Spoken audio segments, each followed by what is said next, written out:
Olá pessoal, bem-vindos, sejam muito bem-vindos de volta ao canal Agir com Caco Siqueira.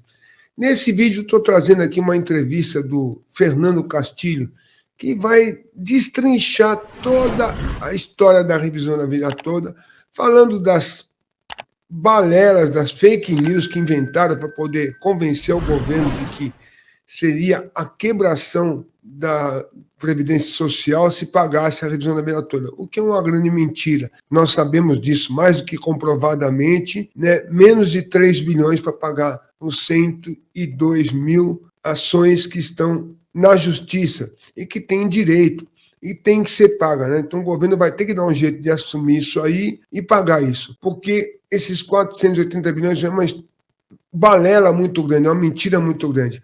E Fernando Castilho destrincha muito bem na entrevista que vocês vão assistir agora. Assistam aí, eu vejo vocês no próximo vídeo. Um abraço do Caco e até lá. Oi, Fernando, bom dia. Bom dia, Mauro. Bom dia a todo mundo aí do Fórum Café. Vamos falar um pouquinho hoje sobre um assunto que parece indigesto, né? Não só para o governo, como para a mídia hegemônica, né? E até a mídia de esquerda. Então, vamos... Bom, obrigado por ter aceito o convite, Fernando, nessa segunda-feira. Esse tema, ele tem tudo a ver com o atual momento, né? Que é um momento de ataque à Previdência Social. O que é esta história? Explica para nós, de revisão da vida toda. Bom, primeiro, né? Até parece que é combinado, né? Porque essa conversa aqui nossa agora vem justamente na sequência, na esteira da entrevista com o Breno Altman, né? Isso. Tem muito a ver com isso. Eu queria começar com uma provocação, né?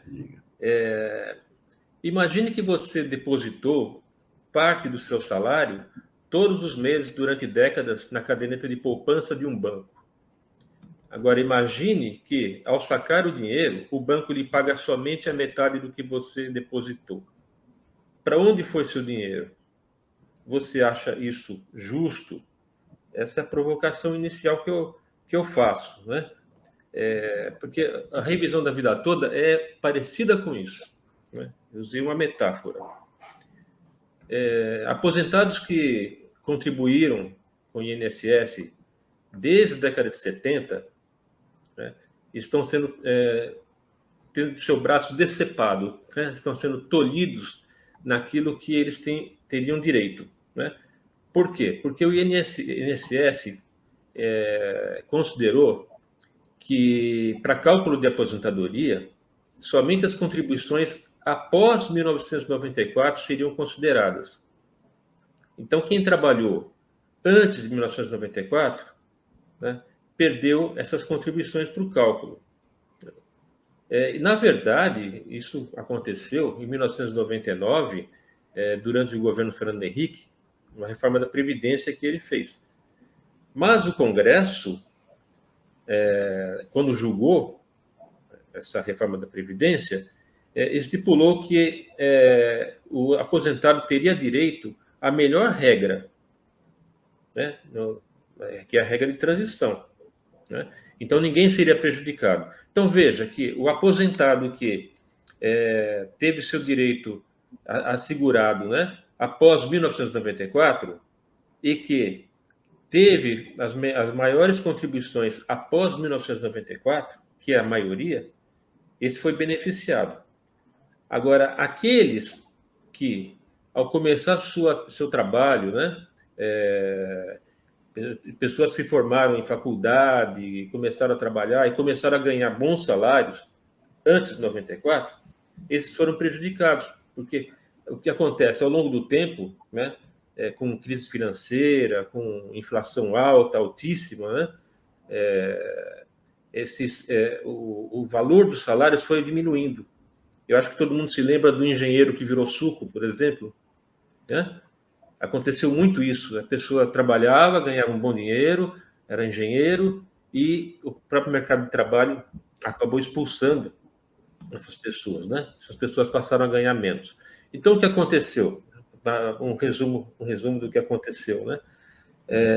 Em 2020, os aposentados que foram prejudicados, eles entraram com ação no STJ e venceram por unanimidade. Mas o INSS não se conformou e entrou com recurso no STF. No STF, novamente, os aposentados venceram por 6-5 em dezembro de 2022.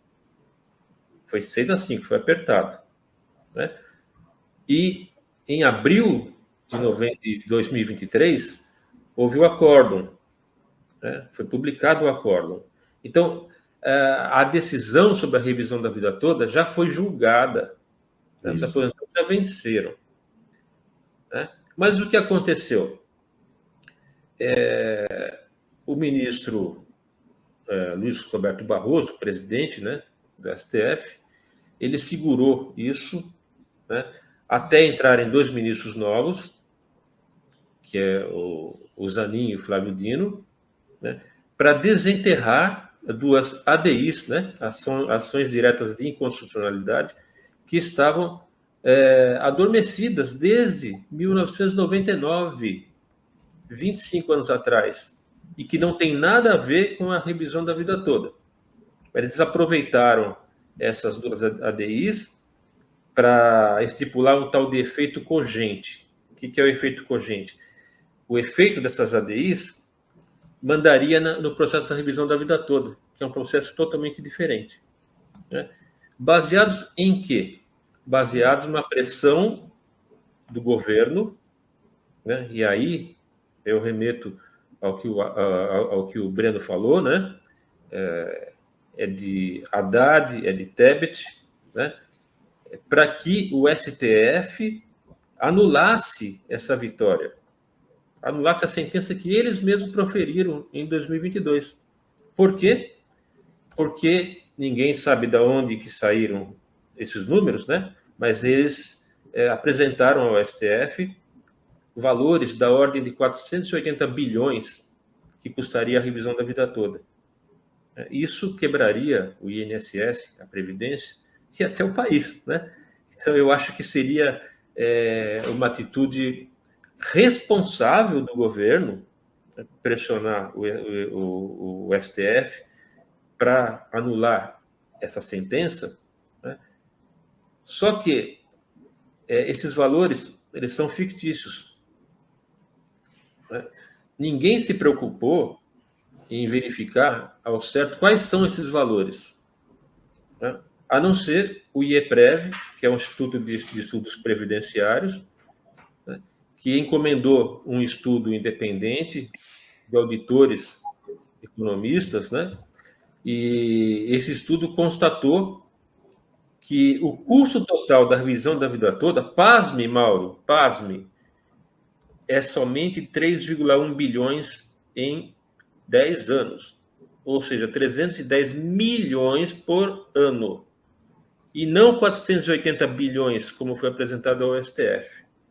Então, aí cai por terra essa alegação que se a revisão da vida toda prosseguisse, né, ia quebrar o país, ia quebrar o INSS. Cai por terra, né?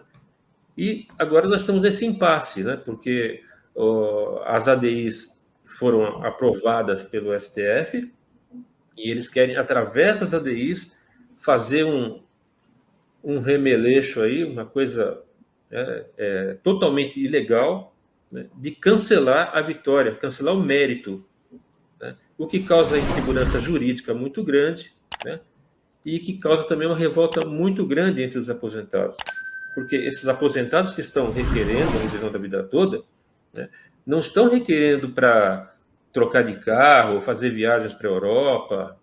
Não, esse pessoal é que ganha salário mínimo.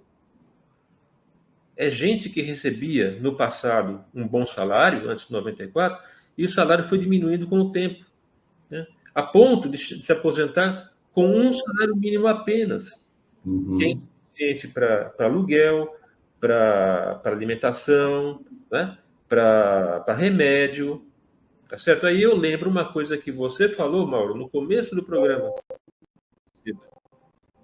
né? Mais ou menos isso, né? Um governo que se propôs a incluir o pobre no orçamento, né? Mas está tirando o pobre do orçamento. Essa é a situação que está acontecendo agora. Você, Fernando, como é que você vê? Porque nós estamos, é o que você falou, a gente viveu em outros, por exemplo, o Chile. Quando a Previdência Social foi liquidada no Chile, nós tivemos um processo de suicídios em massa dos aposentados, né? Porque simplesmente as pessoas não têm como viver. Não tem como viver. Você acha que, junta essa decisão do STF, junta essa ofensiva que os bancos estão fazendo contra a Previdência, a gente corre risco de ter um cenário assim aqui no Brasil? A gente corre o risco de implodir a Previdência Social, né? Corre esse risco que você está falando e também de implodir a Previdência Social na medida em que ela perde a credibilidade, ela perde a sua importância. Na medida que as pessoas mais jovens começam a achar que não vale a pena pagar a Previdência no mês, né? Vale a pena ser empreendedor e contratar uma previdência privada, por exemplo, né? E a gente não sabe se esse é o objetivo realmente, né? Está por trás de tudo esse objetivo de implodir a Previdência Social, né? A Previdência Social, pelo que vem sendo alegado, né, por quem quer cortar BPC e tudo mais, é que ela é deficitária, né? Na verdade, ela não é. Todos os estudos mostram que não, né? Ela é superavitária. Ela tem saúde financeira, né? É só se aprofundar nesse campo que a gente vai ver isso aí, né? Agora, a pressão do mercado é muito forte, a pressão da Faria Lima é muito forte, né? Nós temos um ministro que procura agradar o mercado, agradar a Faria Lima, né? Talvez pensando que isso vai dar votos para ele, né? E ao contrário, né? Ele está perdendo votos de 102 mil aposentados, que são os que estão nessa ação, né? E seus familiares e seus amigos, né? Porque isso aí, 102 mil, facilmente a gente pode extrapolar para o número de 1 milhão de pessoas, né? Que podem ser eleitores também.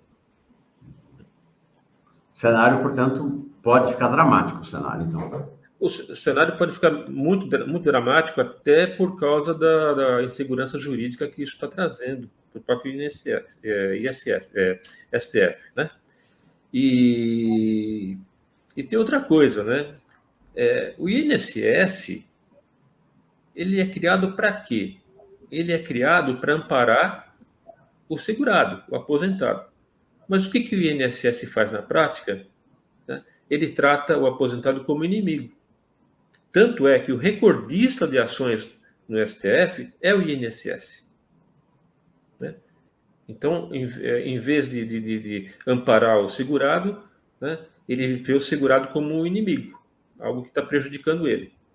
Então, aí ele deixa de pagar direito, ele comete erros em cálculos, tem uma série de coisas que tem processos no STF, né? Agora, eu queria destacar, Mauro, uma coisa, né? Assim como o mercado é inimigo do aposentado, é inimigo da revisão da vida toda, né? A grande mídia também, né? A grande mídia, ela tem trabalhado muito fortemente para que os benefícios sejam cortados, a equivalência do salário mínimo com a inflação seja cortada, né? O BPC, né? Por quê? O capitalismo funciona da seguinte forma, né? O capitalismo, ele suga o trabalhador, né, enquanto ele está vendendo a força de trabalho, né?